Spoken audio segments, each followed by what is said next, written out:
This channel does not promote any violent, harmful, or illegal activities. All content provided by this channel is meant for an educational purpose only.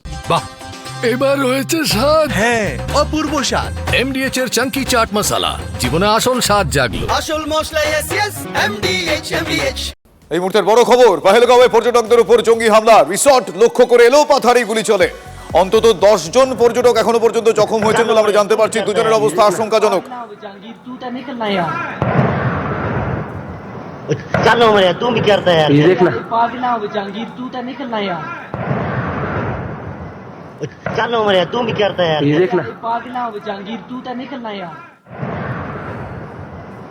चलो मेरे तू भी करता है ये देखना पागला পর্যটনের ভরা মরশুমে পহেলগাঁওতে জঙ্গি হামলা, পর্যটকদের লক্ষ্য করে। এই জঙ্গি হামলার টার্গেট ছিল টুরিস্টরা, পর্যটকরা। পহেলগাঁও কাশ্মীরের ঘুরতে যাওয়ার যে সমস্ত হট লিস্ট, হিট লিস্ট থাকে, পহেলগাঁও তাদের অন্যতম, প্রথমে সারিতে থাকে। কিন্তু সেই পহেলগাঁওয়ে এই পর্যটকদের ওপর এই হামলা নিঃসন্দেহে আতঙ্ক বাড়িয়ে দিয়েছে, ये देखना पागला हो जहांगीर तू तो निकलना নিঃসন্দেহে আতঙ্ক বাড়িয়ে দিয়েছে। चलो मेरे तू আমার সহকর্মী জ্যোতির্ময় কর্মকার এই মুহূর্তে আমার সঙ্গে রয়েছেন সরাসরি টেলিফোন লাইনে। জ্যোতির্ময়, আমি জানতে চাইবো যে এখনো পর্যন্ত লেটেস্ট এই ঘটনার কি আপডেট তোমার কাছে রয়েছে? দেখো, পুলিশের তরফ থেকে বা সেনাবাহিনীর তরফ থেকে এখনো পর্যন্ত কোন রকম অফিসিয়াল স্টেটমেন্ট দেওয়া হয়নি, কিন্তু স্থানীয় মানুষদের তরফ কাছ থেকে যে খবর আমাদের কাছে আসছে, তুমি যেমনটি জানালে যে ইতিমধ্যে 10 জনের আহত হওয়ার খবর পাওয়া গিয়েছে। 5 জন তারা গুলিবিদ্ধ হয়েছেন, যার মধ্যে 2 জন স্থানীয় বাসিন্দা এবং স্থানীয় টুরিস্ট, এবং বাকি 3 জন কাশ্মীরের বাইরে থেকে আসা টুরিস্ট। এবং এই প্রথম টুরিস্টদের উপর, পর্যটকদের উপর হামলার ঘটনা ঘটলো কাশ্মীরের মাটিতে। যে খবর আমরা পাচ্ছি যে জায়গাটিতে এই হামলা হয়েছে সেটা অত্যন্ত পপুলার টুরিস্ট ডেস্টিনেশন, এবং দুপুরবেলা সেখানে অনেকেই ঘুরছিলেন। হঠাৎ করে এলোপাথারি গুলি আসতে শুরু করে পাহাড়ের ওপর থেকে, এবং যখন এই গুলির শব্দ মানুষ শোনেন এবং কয়েকজন গুলিবিদ্ধ হয়ে মাটিতে পড়ে যান, ঠিক তখনই দৌড়াদৌড়ি শুরু হয়ে যায়। এবং সঙ্গে সঙ্গে ঘটনাস্থলে পৌঁছয় সেনাবাহিনীর জওয়ানরা, এবং এলাকা সম্পূর্ণভাবে কর্ডন করে ফেলা হয়েছে। এলাকা সিল করে দিয়ে সেখানে সার্চ অপারেশন চলছে। আশেপাশের পাহাড়গুলিতে ইতিমধ্যেই তল্লাশি চলছে, এবং সংলগ্ন যে সমস্ত গ্রামগুলি রয়েছে সেই গ্রামগুলিতেও চিরুনি তল্লাশি চালানো হচ্ছে। কিন্তু কি বা কারা এই ঘটনা ঘটেছে, সন্ত্রাসবাদীরা কোন রুট দিয়ে এসেছেন, কোথায় তারা গা ঢাকা দিয়ে রয়েছে, যেহেতু এখনো পর্যন্ত অপারেশন চলছে, সেই সংক্রান্ত কোনো তথ্য এখনো পর্যন্ত দেওয়া হয়নি। দুটি বিষয় সব থেকে বেশি ভাবাচ্ছে, তা হচ্ছে কাশ্মীরের মাটিতে এখনো পর্যন্ত আজকের দিন অব্দি পর্যটকদের উপর হামলার ঘটনার নজির খুব একটা নেই। ফলত যে ঘটনা আজকে ঘটলো সেটা যদি এবার ট্রেন্ড হতে থাকে, তাহলে আগামী দিনে কাশ্মীরের মাটিতে শুধুমাত্র যে পর্যটকদের যাতায়াতের উপরে প্রভাব পড়বে তা নয়, তার পাশাপাশি কাশ্মীরের সামগ্রিক অর্থনীতির উপরে বড়সড় প্রভাব পড়তে পারে। দ্বিতীয়ত, যে সময় এই ঘটনা ঘটছে সেই সময়টি অমরনাথ যাত্রার শুরুর ঠিক আগের সময়। ফলত যখন এই ধরনের হামলার ঘটনা ঘটছে, অমরনাথ যাত্রার সংখ্যার উপরেও কিন্তু প্রভাব পড়ার কিছুটা সম্ভাবনা রয়েছে। যে খবর আমরা পাচ্ছি, কেন্দ্রীয় স্বরাষ্ট্র মন্ত্রক তারা ইতিমধ্যেই কাশ্মীরের লেফটেন্যান্ট গভর্নরের সঙ্গে যোগাযোগ করেছেন, সরকারের সঙ্গে যোগাযোগ করেছেন, মুখ্যমন্ত্রীর সঙ্গে কথা বলা হচ্ছে, এবং যাবতীয় পদক্ষেপ অর্থাৎ নিরাপত্তা সুনিশ্চিত করতে যাবতীয় সহযোগিতা। জ্যোতির্ময়, তোমাকে আমি একটু থামাচ্ছি, আমি তোমার কাছে আসবো, একটু থামাচ্ছি এই মুহূর্তে। আমার সঙ্গে এই মুহূর্তে প্রাক্তন এনএসজি কর্তা দীপাঞ্জন চক্রবর্তী রয়েছেন। দীপাঞ্জন বাবু, কি মনে হয় এই ঘটনা, পর্যটকদের ওপর হামলায় এমন একটা জায়গা বেছে বেছে এই হামলা, নির্দিষ্ট কারণ কি সম্ভাব্য হতে পারে? না, যোগাযোগ বিচ্ছিন্ন হয়ে গিয়েছে। জ্যোতির্ময় প্লিজ কন্টিনিউ। দেখো, এই মুহূর্তে দাঁড়িয়ে প্রথম যেদিকে নজর রাখা হচ্ছে যে কোথা থেকে হামলা হয়েছে, কারা হামলা করেছে, এবং সন্ত্রাসবাদীরা কোথায় তারা গা ঢাকা দিয়ে রয়েছে তাদেরকে চিহ্নিত করা, এবং যত দ্রুত সম্ভব তাদেরকে নিকেশ করা। এবং সেই কারণের জন্য এলাকা সম্পূর্ণভাবে সিল করে দেওয়া হয়েছে, কর্ডন করে দেওয়া হয়েছে। যে সমস্ত পর্যটকরা সেখানে ছিলেন তাদেরকে জিজ্ঞাসাবাদ করা হচ্ছে ঠিক কোন দিক থেকে গুলি এসেছে। প্রাথমিকভাবে যে খবর আমরা পাচ্ছি, যে মিলো বা যে উপত্যকার উপর এই পপুলার টুরিস্ট ডেস্টিনেশন, তার সংলগ্ন পাহাড়ের উপর থেকে গুলি চালানো হয়েছে। ফলত সেই জায়গাতে ইতিমধ্যেই তল্লাশি চলছে। এর পাশাপাশি আকাশপথে হেলিকপ্টারের মাধ্যমে নজর রাখা হচ্ছে, এবং কোনোভাবে সন্ত্রাসবাদীদের গতি প্রকৃতি ট্র্যাক করা যায় কিনা সেদিকে নজর রাখা হচ্ছে। দ্বিতীয়ত যে বিষয়টি গুরুত্বপূর্ণ তা হচ্ছে যে যারা আহত হয়েছেন তাদেরকে ইতিমধ্যেই সংলগ্ন হাসপাতালে নিয়ে যাওয়া হয়েছে। যে খবর আমরা পাচ্ছি দুজনের অবস্থা যথেষ্ট আশঙ্কাজনক, ফলত তাদের চিকিৎসার ক্ষেত্রে যাবতীয় ব্যবস্থা সরকারের তরফ থেকে করা হচ্ছে।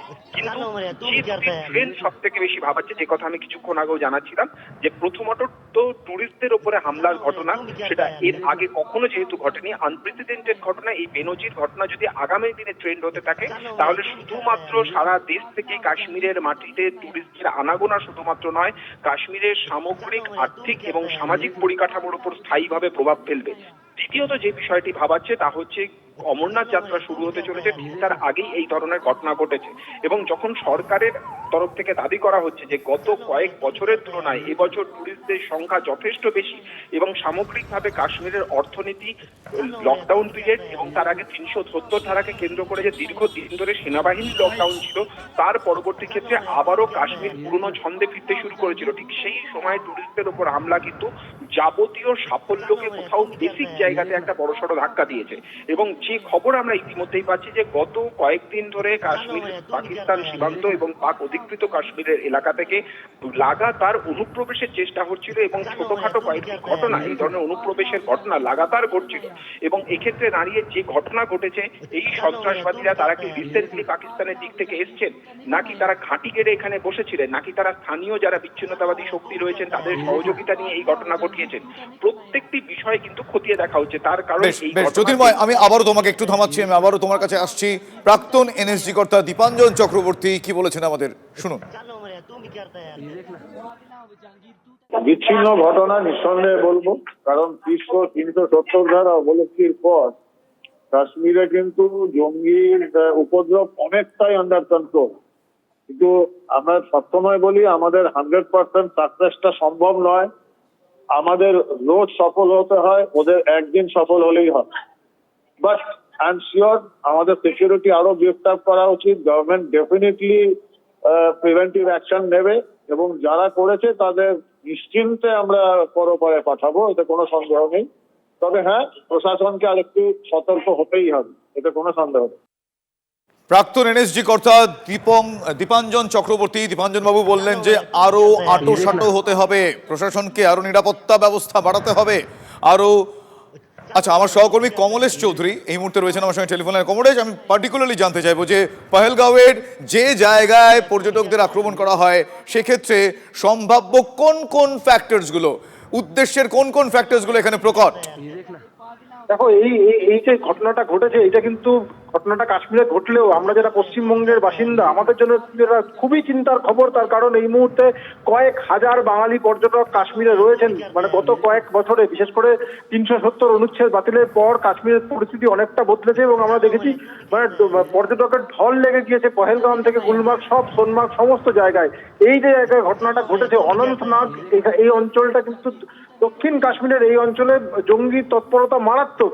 কিন্তু আর যাই হোক, পর্যটকদের গায়ে কখনো হাত পড়ে না। পহেলগামের এই জোনটাকে কিন্তু দেখো, যদি একটুখানি আমাদের দর্শকদের বোঝার জন্য বলি, এই অঞ্চলে আরু ভ্যালি, বেতাব ভ্যালির মতো জায়গা রয়েছে যেখানে প্রচুর পর্যটক ঘুরতে যান। এবং এই যে বৈশরণ ভ্যালি, যেখানে ফলে এক কথায় বলতে গেলে এই Baisaran valley centre of attraction টুরিস্টদের, পর্যটকদের, সেই কারণে বোধহয় জঙ্গিদের টার্গেটের অন্যতম তালিকায় প্রথম সারিতে এই নাম ছিল। এই খবর কিন্তু সবার আগে TV9 বাংলা ব্রেক করে, এই জঙ্গি হামলার খবর সবার আগে ব্রেক করে আপনাদের সামনে নিয়ে আসে TV9 বাংলা।